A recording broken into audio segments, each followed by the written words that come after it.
I just spoke with a business owner that's doing 130k a year that's stuck within his business because every time he steps away from working on the tools, he actually risks his business income. This is a small trades business running the home improvement, things like painting and decorating, roofing, tiling, that kind of stuff. They've been running for a good 10, 20 years, but the founder has just hit a wall. He's working 5 to 7 days a week, the stress is mounting, and he can't really take any time off without worrying about whether or not he can pay his bills. The main goal that he had is that he wanted to be able to step away from the tools without his income completely tanking. So to overview his marketing, sales, operations, and delivery, these are a few key points that we wanted to talk through. His marketing was really sporadic, there was a lot of word of mouth and referrals, but other than that, there was no consistent acquisition channels. Immediately, my ears were pricking up at this because I knew that this was going to be a big opportunity for that. There was a little bit of social media that his son was helping him to do, but not much outside of that at all. From the sales side of things, his process was decent, but it was unstructured. He would get good conversion rates because all the people that he knew were from referrals, and as we know, referrals typically buy more, they convert at higher prices, so that was a benefit, but it was very unstructured and he had no idea what he was saying or doing that really helped him to get the best and most profitable jobs.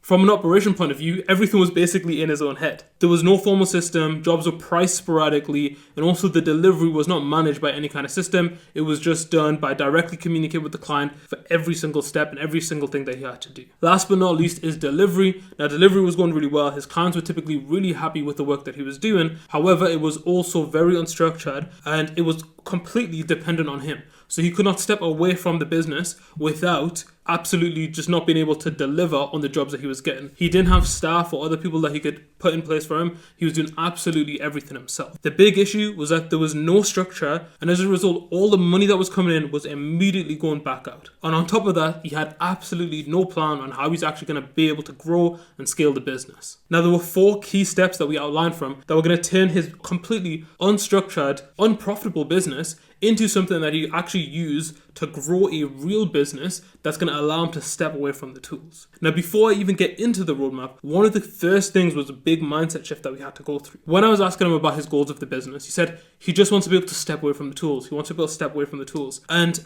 as a result, his mindset was that I need to hire someone else to be able to do the jobs. However, the reason why I thought that this was a really dangerous technique, because he was doing about 10 to 11k a month, I thought that this was really dangerous because the second he steps away, he would then struggle in the months that work was slow. So for me, what I said is that instead of just doing 10 to 11k a month, we want to up that and we want to get that to about 15k a month consistently, and also not to the point where you're just reliant on word of mouth. Because if you just stay there, then it's going to be so much, like if it's just word of mouth, then the slow months are going to come and then you're not going to be able to pay your bills and you're not going to be able to actually manage it. So the first thing that we said we need to do in the first phase of the business was actually getting to know your numbers. So the big problem is that the lack of uncertainty that he had around his numbers about what he was actually generating in terms of revenue, and then also what he was taking home. This often is a big thing that entrepreneurs get wrong, and they just focus on, I just need to make more money, I need to make more money, and that's all they do. But if he knows his numbers better, you can actually understand how you should price your services more accordingly, and also then create a roadmap of, okay, let's say that even if I can't increase my price at the moment because I don't have the right demand, I don't have the right brand, if I know my numbers and I know what I need to be able to make per job, then at least I can start to envision what I'm going to do to get there. But until you know your numbers, you're never even going to be certain about what you're doing. So that was step 1. We went through all of these to be able to say like, okay, great. Now we can actually understand how much profit you need to be making per job. Just by doing this and looking at your finances week on week, month on month, I can guarantee that you're going to save a few £1,000s a year. So that was the first thing that we recommended, and I genuinely believe that the expected return for going through your costs was about 2 to 3 grand for this business owner, if not more if he continues going through his costs. But let's just say 2.5k per year he could get back in profit. The second phase of what we recommended was to build a brand around the work that he was doing. The problem that this guy had is that he was doing literally everything. So he was open to any jobs, and this is where people get stuck. They take on any kind of job that they can get just because of that, I need to get some money in, and I completely get that mentality. The only thing that happens with this is that people believe that the random bits and pieces that they're doing to get by is the business. That's not your business. That's just what you're doing to fuel your actual business. So what I mean by this is that, let's say I'm a coach, right? I need a little bit of extra money, so I go around and I do some audits. It's not my bread and butter, it's not what I typically do, but I just need the money in. If I need that money so that I can go and reinvest in ads or something else that I need, that's okay. But if I did the audit and then still try to do the consulting that I do, and then I was also trying to worry about some other third service, which is often what happens because you spread yourself so thin, you're never going to get anywhere, and your business is going to shrink because you can't actually focus on one thing and grow it because there's so many different things going on. So this is exactly what this founder was struggling with. He was doing tiling, he was doing roofing, he was doing painting, he was doing decorating, he was doing plastering, everything. And as a result, he couldn't focus on one area of the business and actually grow it. What we recommend is you figure out what is the best. And we sat down, we went through the different profitabilities of each one, and I think the highest profitability was decorating. Now, for decorating, we sat down and we said, okay, great. If we can shift to decorating, then over the next 12 months, if we actually focus on this is what I've got here in terms of the actual numbers, shifting from 30%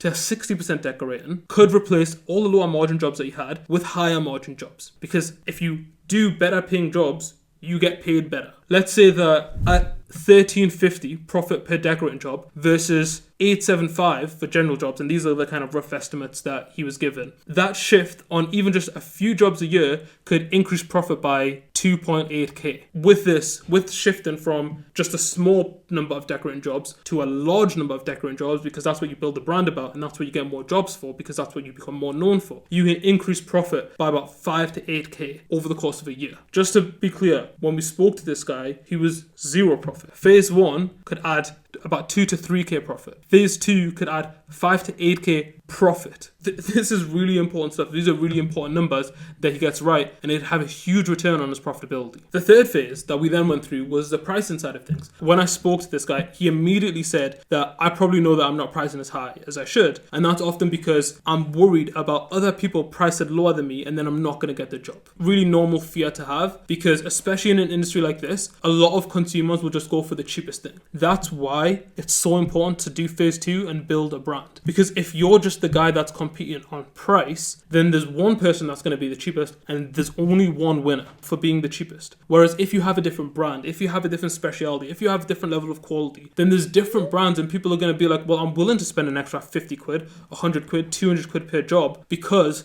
that guy is the best for this. The guy that's the cheapest, they're not going to win on quality, okay? Because they can't, because the margins are just not going to be there. So for me, phase 3 was all about pricing. And the thing that he needs to do is figure out what avenue he wants to go down, what's actually a good price point that's going to be profitable for his jobs, that he's confident he can deliver on, and then find the ICP, find the target market that'll be willing to pay that price. Let's say if that's the case, and he increases pricing by about £300 per job over 36 jobs a year, which is I think roughly what he was doing, that's a boost of 10 grand. Pricing is the biggest lever on making more money. Getting pricing right is a huge factor for growing the business. Now finally moving on to phase 4. Phase 4 is drive leads through one consistent channel. One of the biggest problems with this man's business was that there was not a consistent way to generate leads other than word of mouth. And whilst I'm a big fan of word of mouth because we love referrals, they're free leads essentially, and they really compound if you keep doing a great job. The only issue with that is that it is still inconsistent, and it's actually not as scalable as content could be, for example, or it's not as scalable as ads can be. I really think that one of the big things that can really grow his business over the next couple of years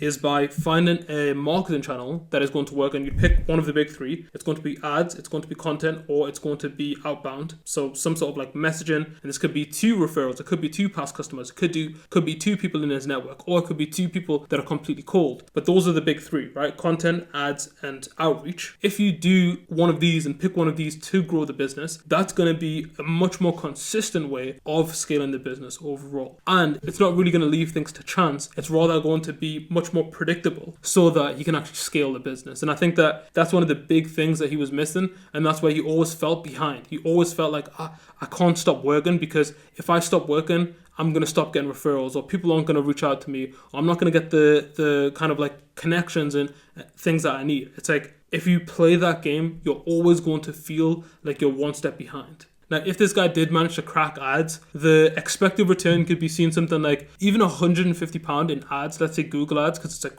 high intent leads. If you even just got one job a month from that, so I would recommend Google Ads. If you got one job a month at a few grand, then that could add 16k of profit annually. Subtracting ad spend, that might be about 14k, and that's by figuring out and cracking ads and just getting one job a month, which is very, very reasonable for a business. Okay, especially if you're specialized, especially if you use something high intent like Google. So to wrap this up, by making these changes, the business overall could see a total of over 30k in added profit. Not even revenue, in added profit. 2 to 3k could come from proper costing. 5 to 8k could come from specializing in decorating. 10k, over 10k could be from the pricing that we ran through. And then 14k from the consistent lead generation. And the most important thing is, with this extra money, he could actually step away from the business, take some good money home for himself. So if you're stuck within your business and you're thinking, gee, I need some help, I need you to do this for my business, I need you to tell me what I should do step by step exactly so that I can grow my business, then we have a free roadmap call that we actually do with people. It's a 100k roadmap call. We'll break down how you can add 100k worth of business over the next 12 months. Yeah. So if you want something similar to this and you want to know exactly what you should do, then click that link below in the description and we'll go through with you on a call. Myself, I'll go through on a call with you how you can add 100k worth of business to your business over the next 12 months. I will catch you guys on the next episode of the Lion's Den. And if you enjoyed this, then I'm sure you'll enjoy one of these two videos too. Thank you very much for watching. I'll speak to you guys soon.